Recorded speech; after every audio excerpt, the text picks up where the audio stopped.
Hello students, myself Shweta from Surat senior secondary school बलाना। हमारा जो आज का लेक्चर है वो क्लास 8 के लिए जो फर्स्ट चैप्टर चल रहा था उसको हम कंटिन्यू करेंगे।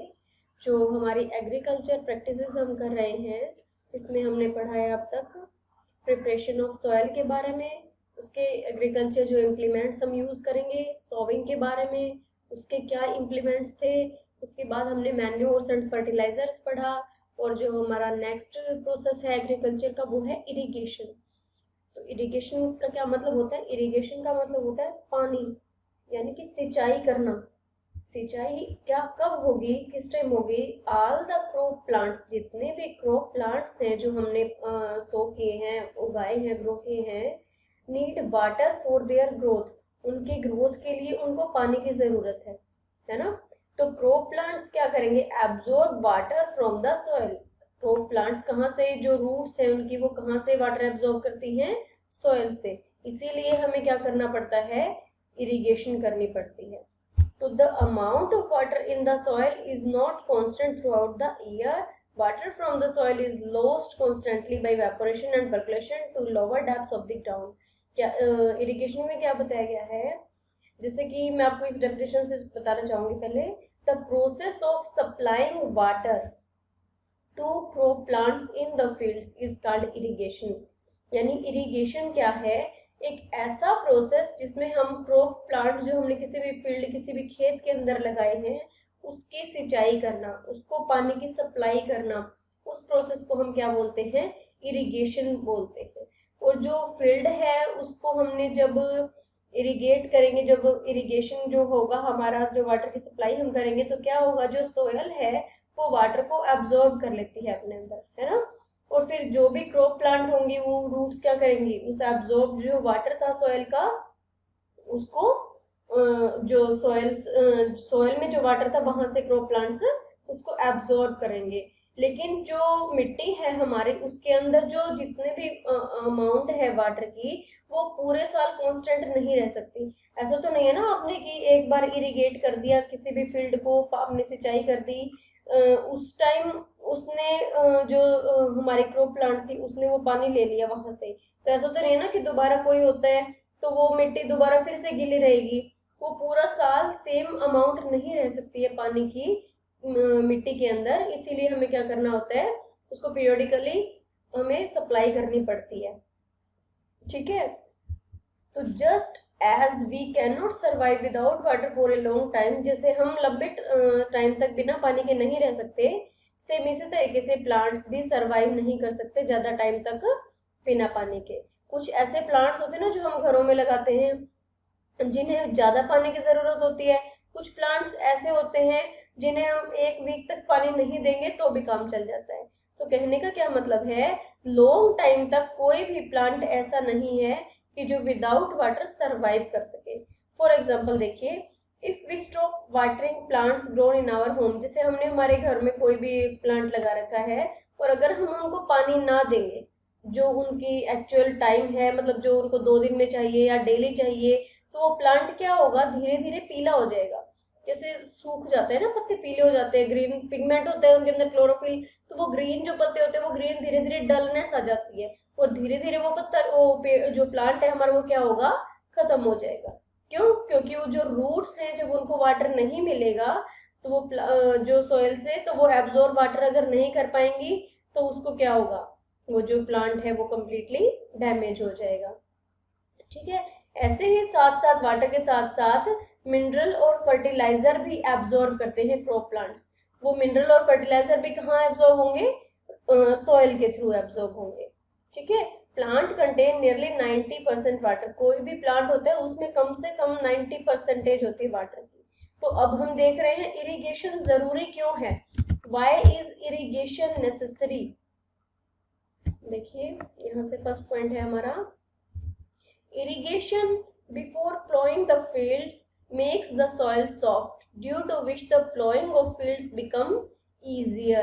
यानी प्लो का जो प्रोसेस हमने सबसे पहले पढ़ा था, जो सॉइल की लूजनिंग है और टर्निंग है, वो क्या होती है? प्लोइंग होती है। अगर हम पहले थोड़ा इरिगेट कर देते हैं उस मिट्टी को, थोड़ा सा इरिगेशन हो जाता है प्लोइंग वाली फील्ड में, तो सॉइल क्या हो जाएगी हमारी, सॉफ्ट हो जाएगी, और सॉफ्ट सॉइल को प्लो करना बहुत ही इजी हो जाता है। ठीक है, तो प्लोइंग को इजी कर, प्लोइंग को जो है प्रोसेस जो इजी हो जाए हमारा, इसीलिए क्या है, इरिगेशन जरूरी है। सेकंड पॉइंट क्या बताया गया है, irrigation is necessary to provide moisture for the germination of seeds. जो हमारा सोविंग का प्रोसेस है, जब हमारी मिट्टी गिल्ली होगी तो उसमें क्या होगा जो बीज है हमारे, जो सीड्स है वो इजीली जर्मिनेट हो जाएंगे, है ना। सूखी मिट्टी में तो कोई पौधा नहीं उग सकता, तो कोई भी जो हम बीज लगाएंगे वो इजीली जर्मिनेशन होगी उनकी इरिगेशन के अंदर। This is because seeds do not grow in dry soil. क्यों? क्योंकि कोई भी बीज सूखी मिट्टी के अंदर ग्रो नहीं कर सकता। ठीक है, इसीलिए इरिगेशन जरूरी है।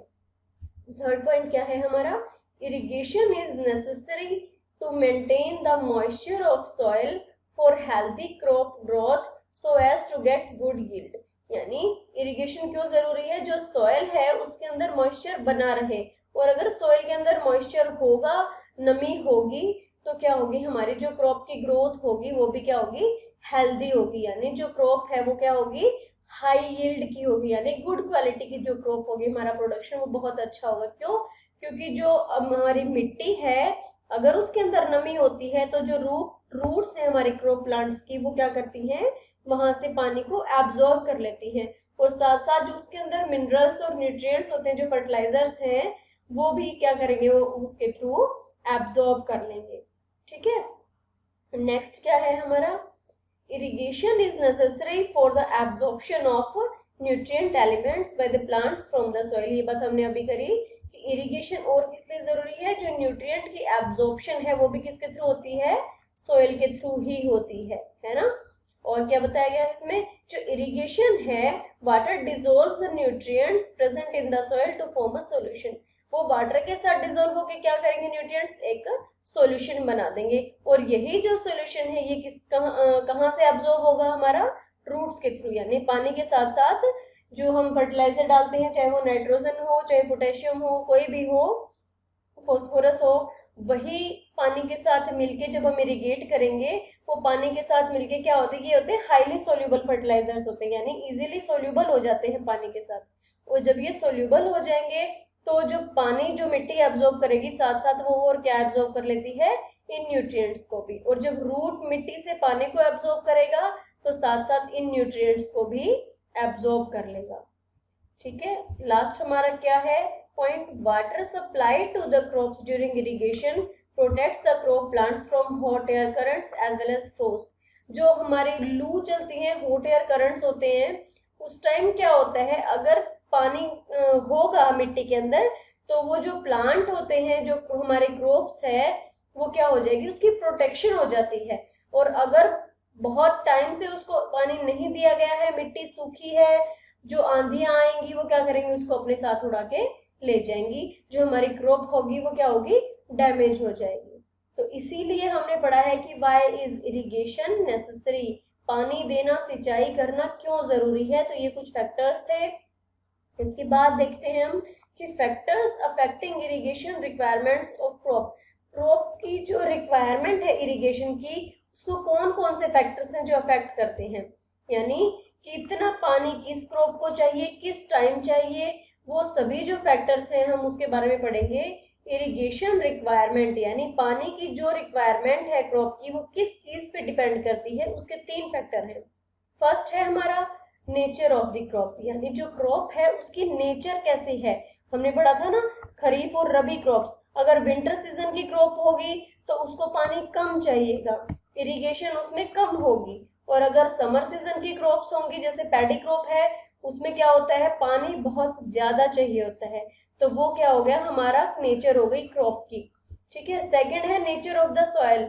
नेचर ऑफ द सॉइल के अंदर क्या है, हमारी जैसे सैंडी सॉइल हो या क्लेई सॉइल हो। अगर सैंडी सॉइल होगी तो उसमें क्या होगा, मिट्टी ऐसी है वो जिसको पानी ज्यादा चाहिए।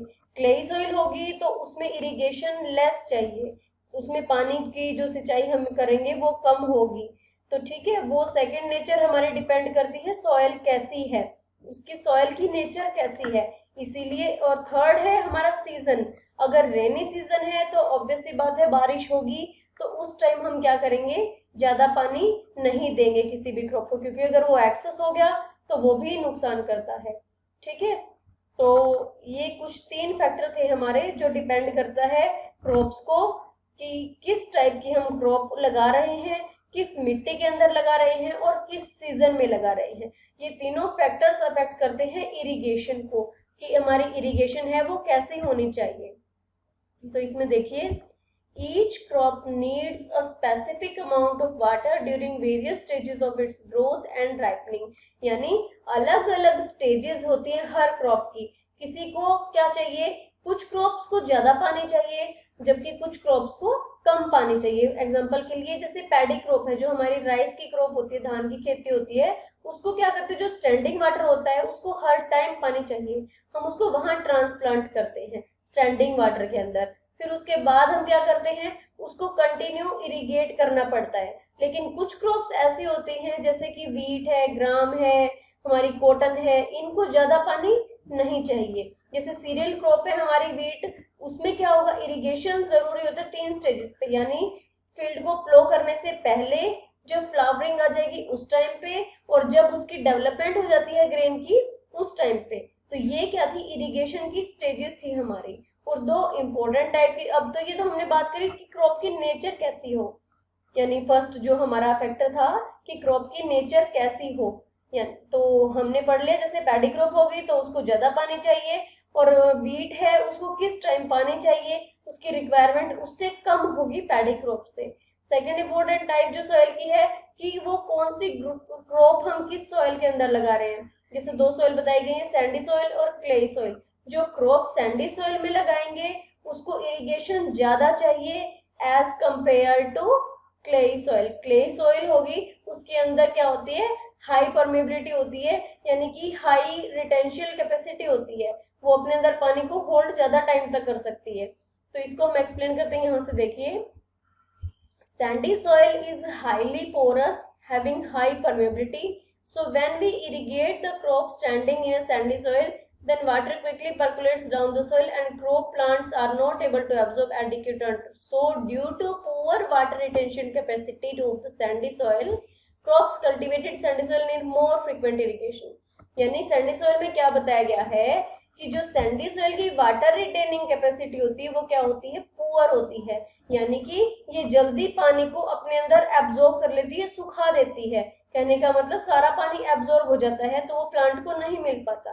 ठीक है, तो सैंडी सॉइल में हमें क्या करना पड़ेगा, हमारा जो भी क्रॉप है उसको हमें जल्दी जल्दी इरिगेट करना पड़ेगा, जल्दी जल्दी पानी देना पड़ेगा। और जो हमारी सेकंड है क्ले सॉइल है, उसकी जो वाटर रिटेनिंग कैपेसिटी है वो अच्छी होती है as compare to sandy soil, इसीलिए उसमें जो हमारी क्रॉप्स होगी उसकी इरिगेशन क्या होगी, लेस होगी, यानी उसमें हमें सिंचाई कम करनी पड़ेगी। ठीक है, और थर्ड है हमारा सीजन, यानी जो सीजन, हम किस सीजन में वो लगा रहे हैं, क्रॉप लगाई है हमने। तो for example frequency of irrigation या फिर watering of the crop is higher in the summer season. अगर समर सीजन होगा तो हमें क्या करना पड़ेगा, पानी ज्यादा देना पड़ेगा। क्यों, क्योंकि जो गर्मी के दिन होते हैं उसमें क्या होता है, जो इवेपोरेशन का रेट है वो हाई हो जाता है, यानी मिट्टी से जो पानी है वो जल्दी जल्दी एब्जॉर्ब होके चला जाता है। ठीक है, तो इसीलिए जो क्रॉप प्लांट्स हैं उनको क्या होगा, गर्मियों के मौसम में ज्यादा पानी चाहिए। बल्कि जो सेकंड है हमारा पोर्शन, उसमें क्या है, वाटरिंग हम कम करेंगे विंटर सीजन में। क्यों, क्योंकि उस टाइम जो ये रेट है हमारे इवेपोरेशन की, ये क्या हो जाता है, बहुत ही कम हो जाता है। तो हमने इरिगेशन के आज क्या पढ़ा है,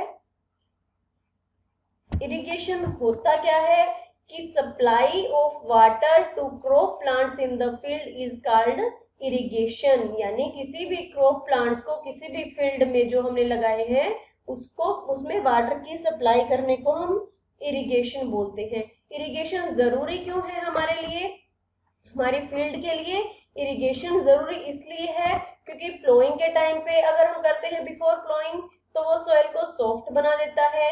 इरिगेशन सीड जो जर्मिनेट होंगे उसमें अगर मॉइस्चर होगा तो उसको जर्मिनेशन में हेल्प करता है। इरिगेशन और क्या करता है, हमारी अगर गुड वो होगी, इरिगेशन टाइम पे होगी और अच्छी होगी तो जो हमारी क्रॉप प्रोडक्शन होगी वो बहुत ही हाई क्वालिटी की होगी। उसमें साथ साथ क्या होंगे, जो न्यूट्रिएंट्स एब्जॉर्ब हुए हैं प्लांट्स उसको इजीली सॉइल से एब्जॉर्ब कर लेगा। और उसके बाद हमने कुछ फैक्टर्स पढ़े हैं। इन फैक्टर्स में हमने पढ़ा कि हमारी सॉइल की जो नेचर है वो कैसी हो, हमारी क्रॉप की नेचर कैसी हो, और किस सीजन में हमने क्रॉप लगाई है, उस बेसिस पे हम इरिगेट करते हैं किसी भी फील्ड को कि उसमें कितना पानी हम देंगे। Thank you students.